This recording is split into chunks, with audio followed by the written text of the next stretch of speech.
We are going to tackle a physical impossibility today. We call it the 6-second sprint.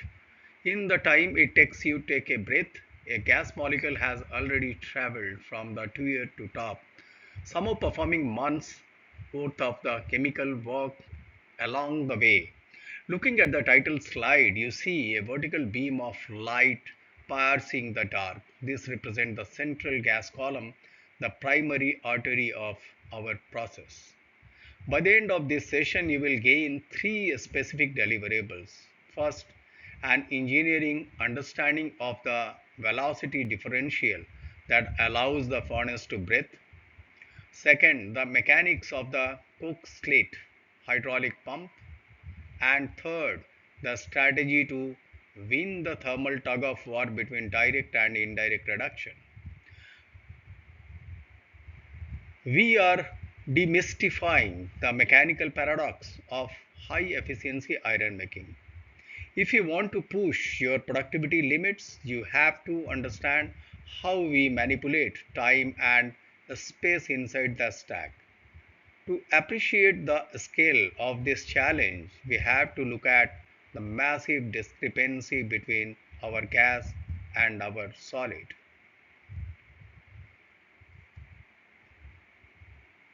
Coming to our next slide, which is a central engineering contradiction of blast furnace. On the left of the side, you see the gas molecule represented by a stopwatch set of 6 seconds.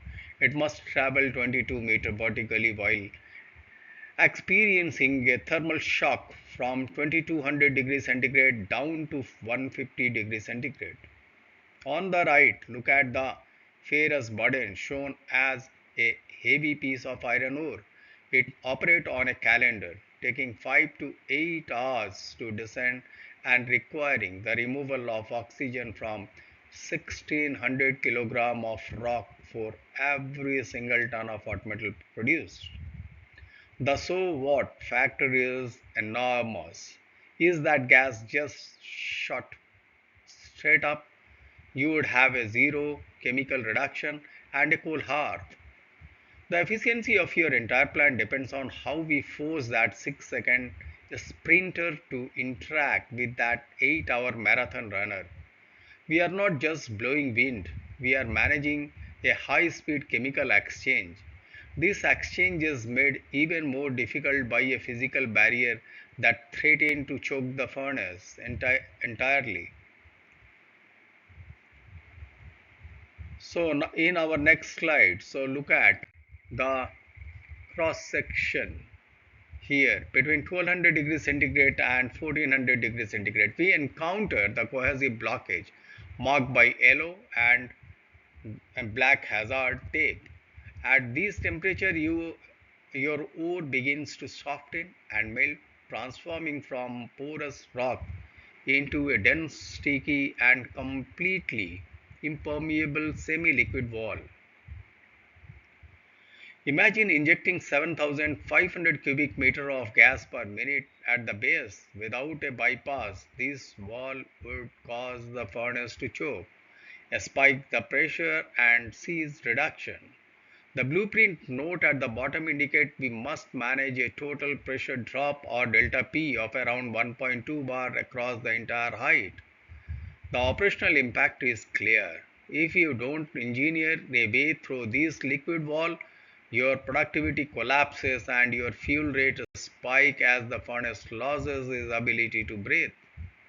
To overcome this blockage, we rely on the fundamental architectural principle of alternating permeability. So, coming to our next slide, which is basically on this only agenda. So we don't dump material randomly. We utilize a meticulously engineered charging program. So look at the zoom in on the right. You see alternating horizontal layers. The payload ore layer shown in gray provided the iron but have high resistance and turn into the impermeable barrier at high heat. Contrast this with the scaffolding coke layers shown in the black. Coke is highly porous and doesn't melt at 1400 degrees centigrade. It maintains its structural integrity and voidage all the way down the hearth. This provides the permanent physical framework that keeps the furnace breathing even when the wood turns to liquid. The so what here is about structural stability. Without a robust coke scaffolding, the internal geometry of your furnace would collapse under its own weight, leading to hanging and dangerous pressure surge that halt production. This layered structure allows us to create a specialized vertical artery known as the coke chimney. The coke chimney is getting addressed in this particular slide. So by charging pure coke in the center, we create a coke chimney. The bright cyan column rising through the middle of the diagram. These architectural features serves two primary functions. First, it is a pressure relief valve, giving that massive volume of injected blast a clear path upward to prevent catastrophic buildup. Second, it acts as a distributor, pushing gas literally into the surrounding layers. So look at the velocity differential callout. While the average gas velocity is 1 meter per second, the gas in this central chimney accelerates to 10 times that speed. That is the illusion. The 6-second sprint happen here in the chimney allows the pressure to escape, but the actual chemical work, the part that pays the bill, takes a completely different, much slower path through the ore. That slower path is governed by the horizontal mechanism of the coke slits.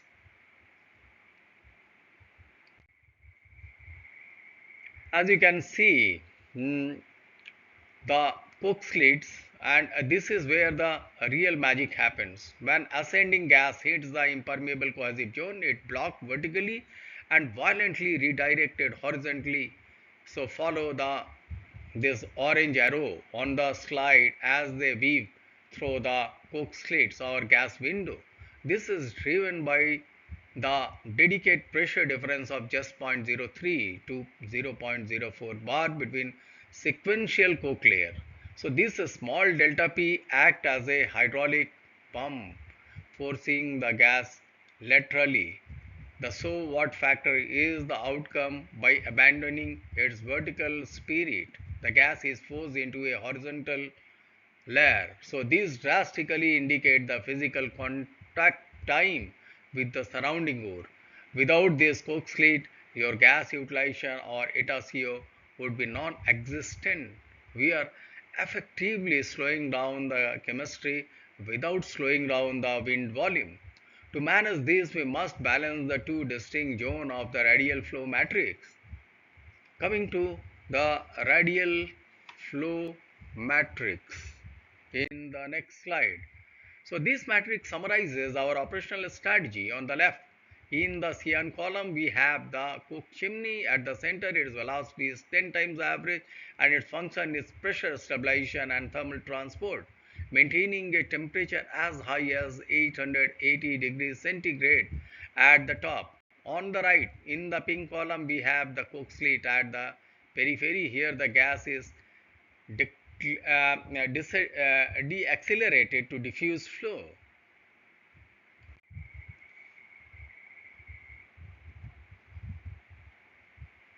So maximizing the chemical contact time for the reduction. This is a 100% solid scaffolding in the center versus alternating solid and liquid layer at the edge. The operational impact is a perfect thermal profile. The center stays hot to keep the furnace open, while the periphery stay efficient to reduce the ore. If you lose the balance between these two zones, you risk either a cold heart or a choked stack. This spatial balance dictates the outcome of the chemical tug of war between direct and indirect reduction.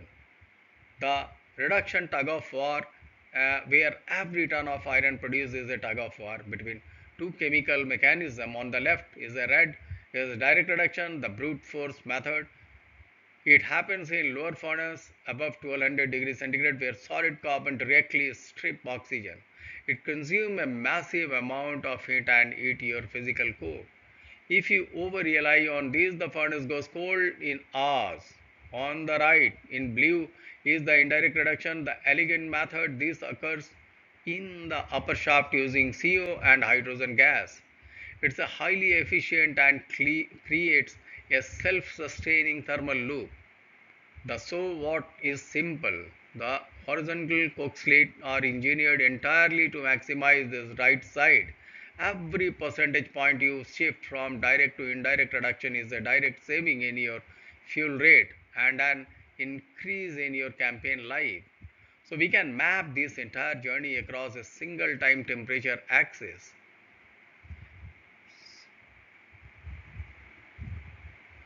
So as you can see in this time temperature reaction axis, so follow the timeline from the bottom up at 0 second and 2200 degrees centigrade we have ignition at the 2 year releasing maximum thermal energy. At 2 seconds and 1200 degrees centigrade, the gas hits the Woodstide barrier and is forced radially through the coke slit. By 4 seconds and 1900 degrees centigrade, we are in the chemical reserve, the critical phase where the magnetite is converted to Woodstide. Finally, at 6 to 10 seconds and 150 degrees centigrade, the sprint ends.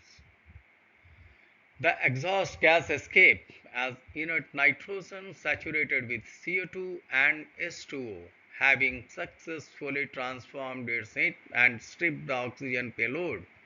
This axis shows that when that we only have about 4 seconds of critical reaction time to make the entire process work. Your charging accuracy and burden quality are the only thing ensuring those 4 seconds are not wasted. This brings us to our final synthesis. The blast furnace is not just a reactor but a radial engine. So, in conclusion,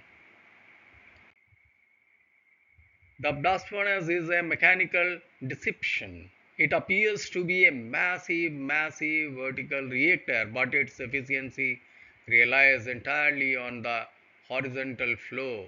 So look at the radial distribution engine diagram. The blue and purple arrows radiating outward from the center show our true insight. We do not slow the gas down to increase contact time, we force it to travel sideways. Chemical efficiency is not born from the chemistry alone, it is dictated by macro scale physical geometry. We have resolved the paradox while pressure escapes vertically in seconds via chimney. The actual work is trapped in the horizontal layer of coke slates. So master your radial distribution, protect your coke chimney, and you will master the productivity of your furnace.